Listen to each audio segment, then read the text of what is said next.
Mesdames, Messieurs, bienvenue à la 300e émission de Toute la Bible en parle. Et merci d'être à l'écoute fidèlement à cette émission.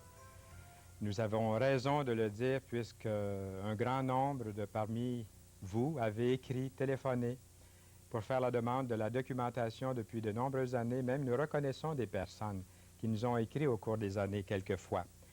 Aujourd'hui à l'émission, nous allons ouvrir la Bible comme d'habitude et nous allons voir la première semaine de témoignage dans le ministère du Seigneur Jésus-Christ. Nous verrons comment les premiers disciples sont venus au Seigneur Jésus-Christ.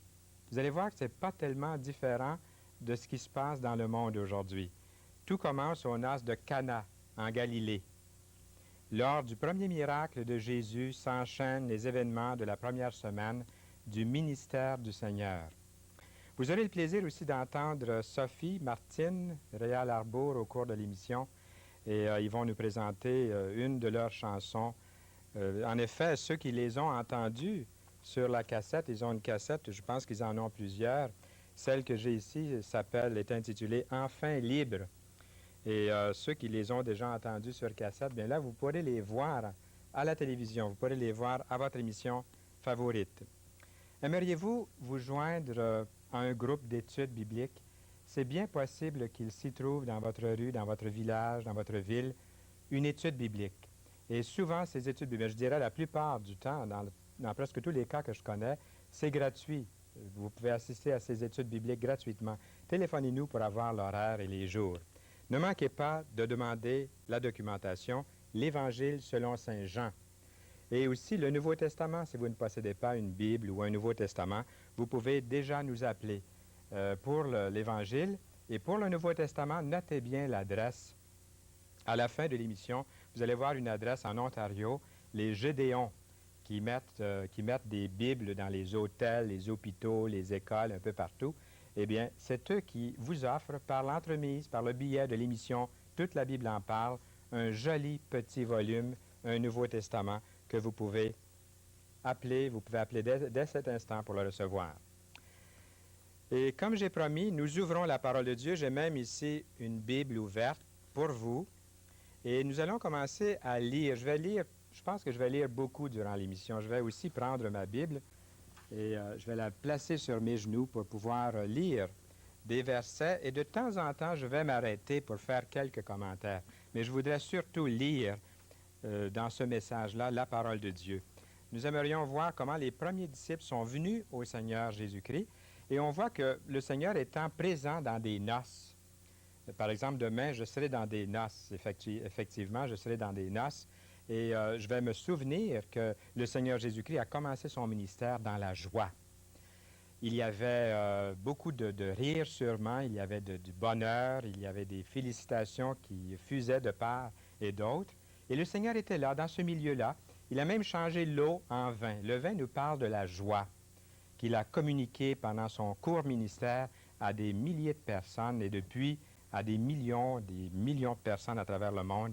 Peu importe la nation, le groupe ethnique, la langue, la couleur, le Seigneur Jésus-Christ atteint toutes les nations. Les événements de la première semaine du ministère de Jésus. Regardons dans la Bible.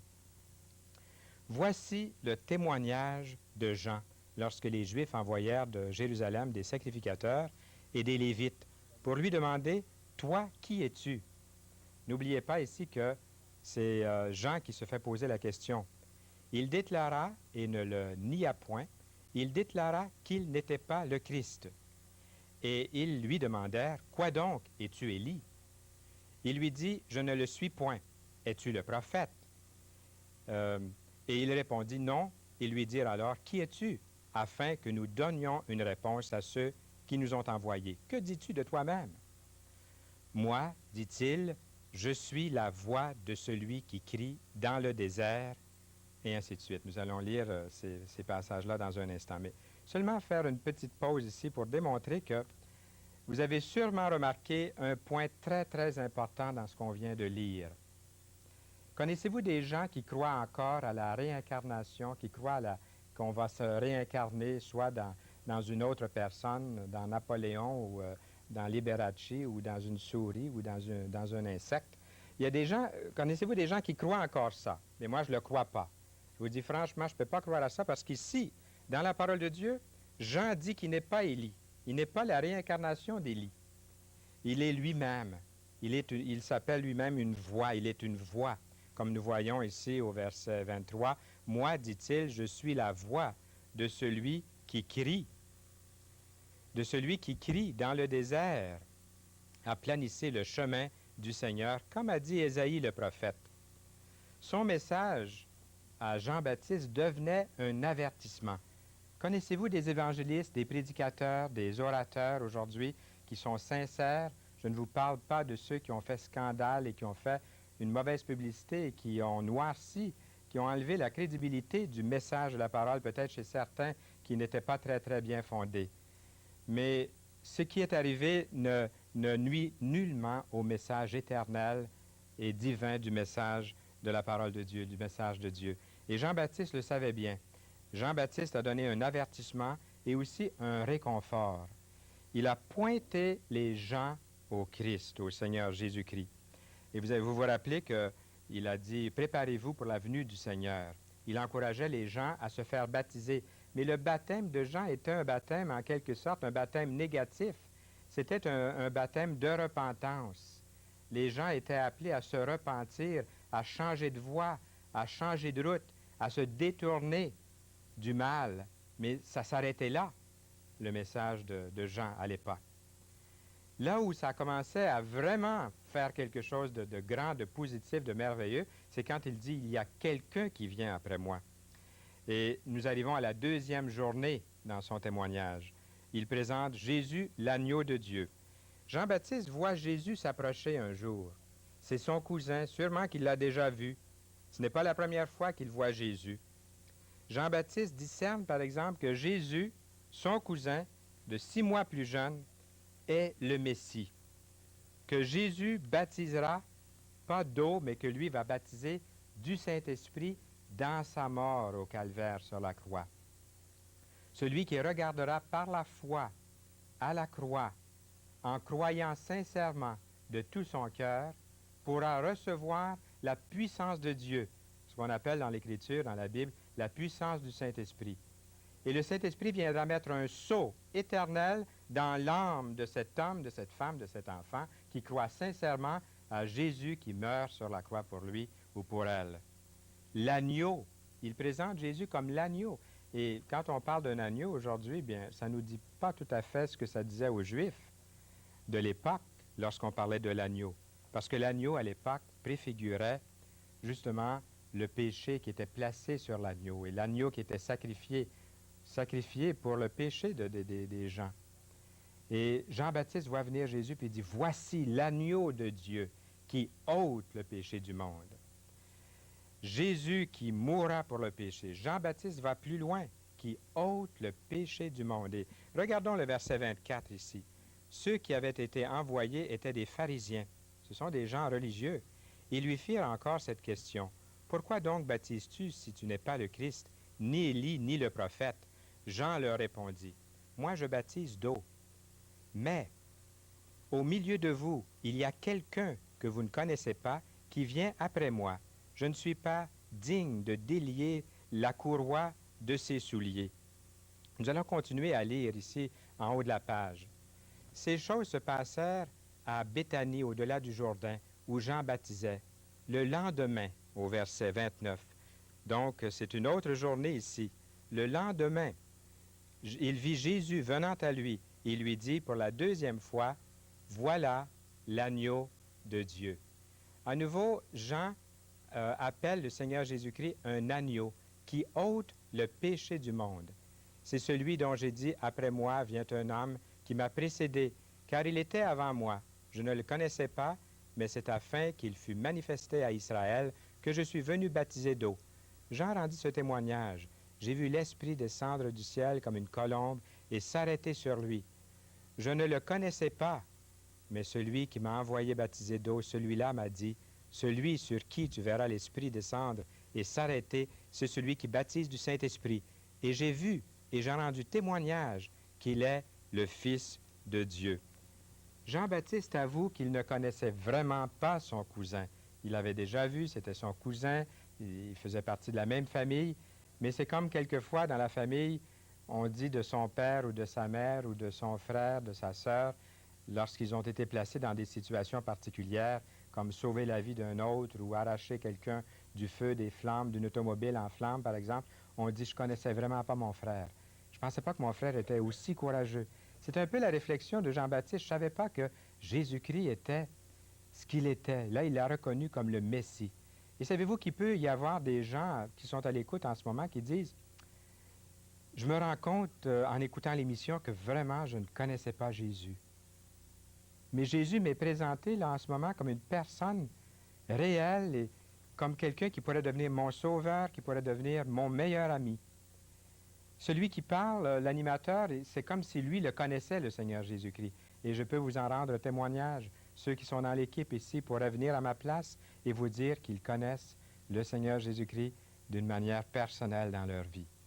Ils ne le font pas en se vantant. C'est à cause des mérites uniques du Seigneur Jésus-Christ qu'ils peuvent le dire.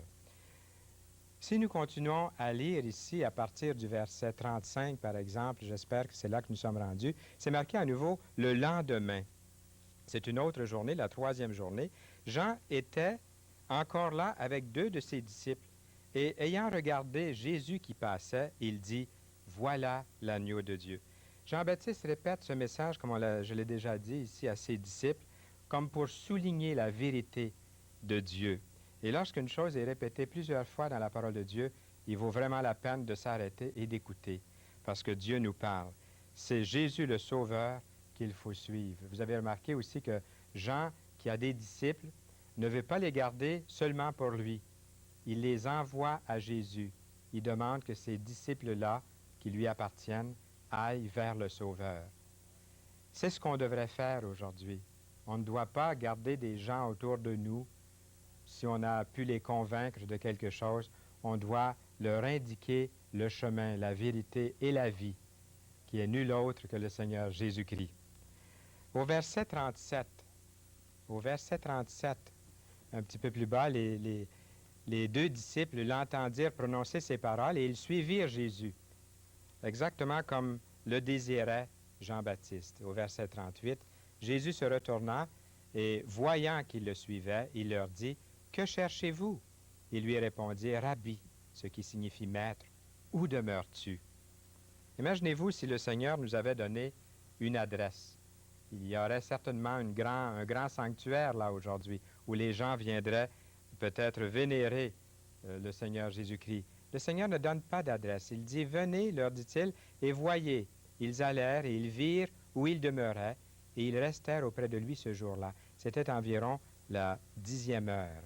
Nous sommes rendus au verset 40, mais j'aimerais m'arrêter ici pour répéter certaines paroles que nous retrouvons ici.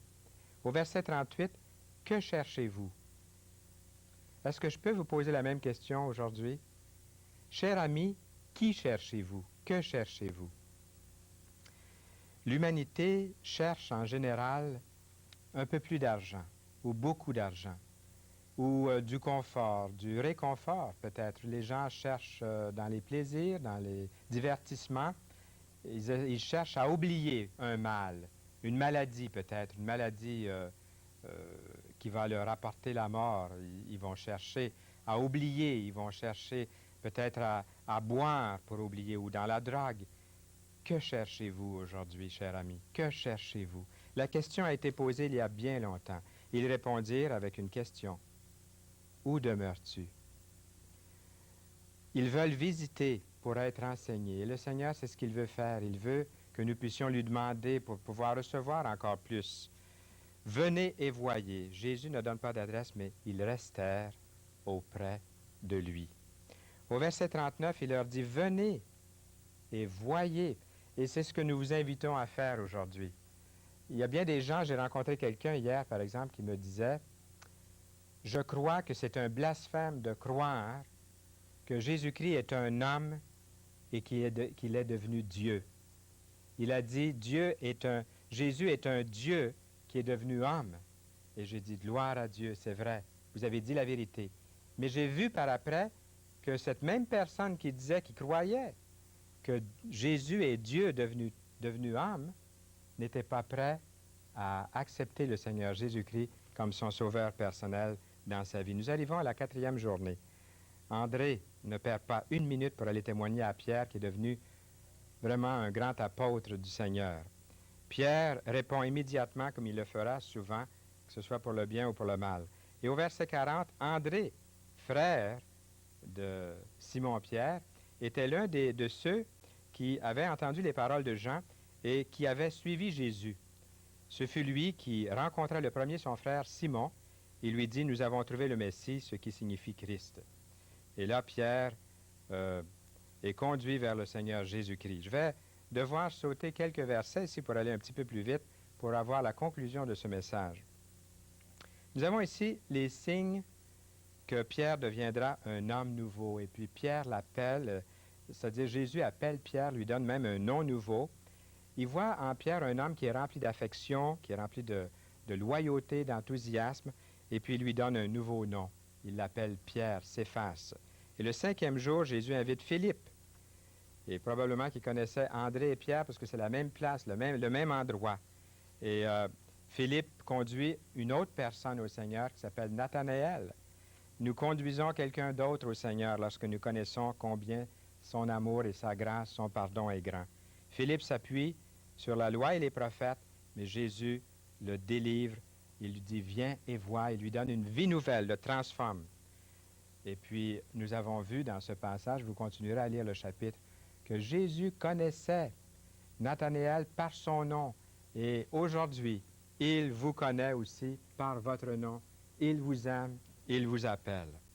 Eh bien, nous sommes choyés, la famille, une partie de la famille Arbour est là. Eux connaissent ce dont on vient de parler, là, ce dont je viens de dire et de lire de la parole de Dieu. Il s'agit de Martine, Sophie et Réal Arbour. On va voir que leur objectif est de chanter chaque jour le précieux nom du Seigneur Jésus-Christ. Est-ce que c'est vrai, oui ou non? Nous allons les entendre.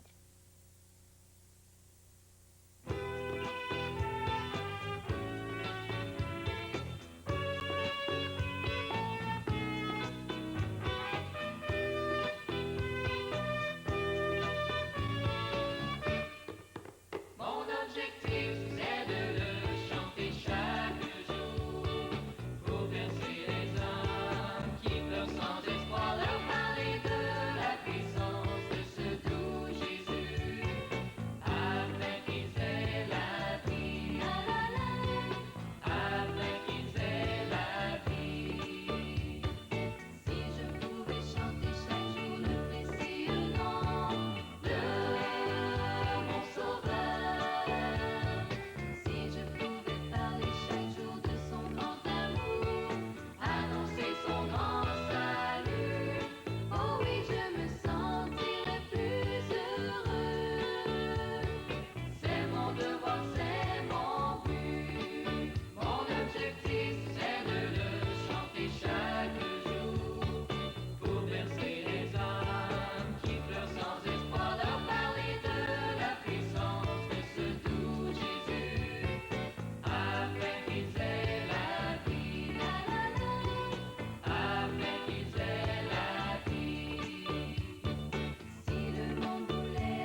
Merci beaucoup. Et puis, j'ai fait une erreur tantôt, je dois m'en excuser. Là, j'ai pris tout le monde un petit peu au dépourvu. J'avais encore 3 minutes pour présenter les petits livres que je n'ai pas fait. Je vais le faire maintenant, mais j'avais encore quelque chose de toute façon à dire de la parole. Alors, vous ne manquerez rien, ceux qui n'ont pas vu là, que j'ai fait l'annonce. Je vais le faire dans quelques instants. Et la famille Arbour, merci beaucoup. Moi, j'ai toujours voulu chanter, puis les gens chantent, puis les gens viennent les écouter. Une foule vient écouter quelqu'un qui chante. Un prédicateur, si on veut qu'il vienne l'écouter, il faut inviter les chanteurs, parce qu'on n'aime pas toujours avoir un sermon ou une prédication. Alors, j'admire beaucoup ceux qui chantent pour le Seigneur, surtout ceux qui le chantent avec tant de conviction comme on vient d'entendre maintenant. C'est la vraie vie avec le Seigneur. Le précieux nom du Seigneur Jésus-Christ est un objectif dans la vie. Pas seulement de le chanter, de le vivre, d'en parler partout. Il y a quelque chose quand même que je voulais encore dire tout à l'heure, et puis c'est à partir du verset 47 ici. J'ai simplement parlé de Nathanaël un petit peu, là. Le Seigneur lui dit, c'est-à-dire que Philippe lui dit, viens et vois. Jésus, voyant venir à lui Nathanaël, dit de lui, voici vraiment un Israélite dans lequel il n'y a point de fraude. D'où me connais-tu? Lui dit Nathanaël. Jésus lui répondit, avant que Philippe t'appelât, quand tu étais sous le figuier, je t'ai vu. Nathanaël repartit et lui dit, Rabbi, tu es le Fils de Dieu, tu es le roi d'Israël. Jésus lui répondit, parce que je t'ai dit que je t'ai vu sous le figuier. Tu crois, tu verras de plus grandes choses que celles-ci. Et il lui dit, en vérité, vous verrez désormais le ciel ouvert et les anges de Dieu monter et descendre sur le Fils de l'homme. Ce que je voulais dire ici tout à l'heure, c'est que Nathanaël est connu du Seigneur par son nom. Et quand il dit « Tu es le Fils de Dieu », Nathanaël dit vrai. Lorsqu'il réalise que Jésus le connaissait par son nom, il lui dit « Tu es le Fils de Dieu ». Puis il dit aussi « Tu es le roi d'Israël ». Là, il s'est trompé un petit peu ici, Nathanaël, en disant ça, parce qu'il n'est pas seulement le roi d'Israël, il est le roi des rois, le Seigneur des seigneurs. Il est le plus grand, il est le roi de la terre, il est le roi de l'univers, le Seigneur Jésus-Christ. Lui, Nathanaël, sa connaissance était limitée. Il y a une autre chose aussi, vous avez remarqué que le Seigneur lui dit, il lui parle d'une échelle. Le Seigneur lui dit vous verrez désormais le ciel ouvert et les anges de Dieu monter et descendre sur le Fils de l'homme. Et moi, j'ai ma petite interprétation ici. Peut-être que Nathanaël était-il en train de lire Jacob, qui avait vu dans son rêve, dans ce songe, l'échelle qui montait vers le ciel.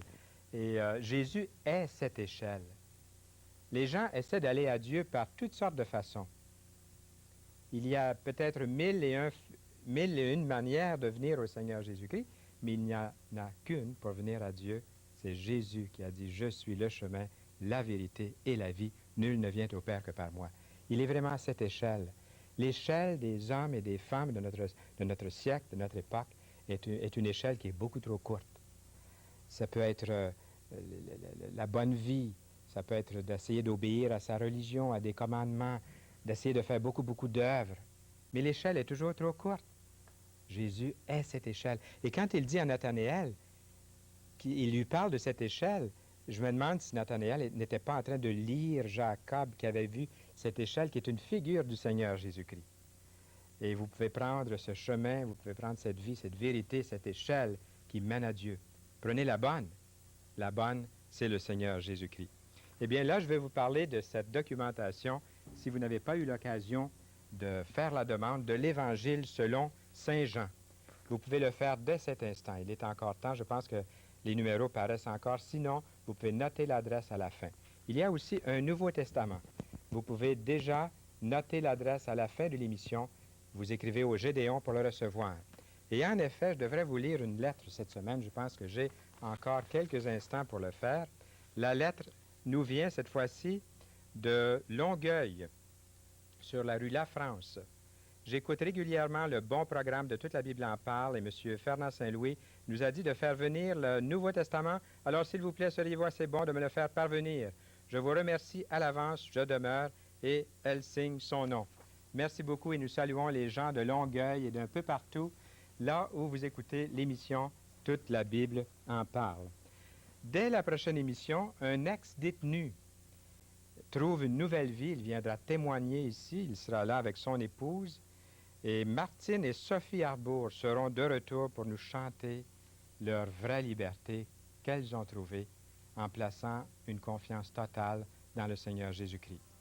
Eh bien, nous remercions tous ceux qui ont collaboré à cette émission, l'équipe technique et tous les invités, les musiciens. Nous vous disons au revoir et à bientôt.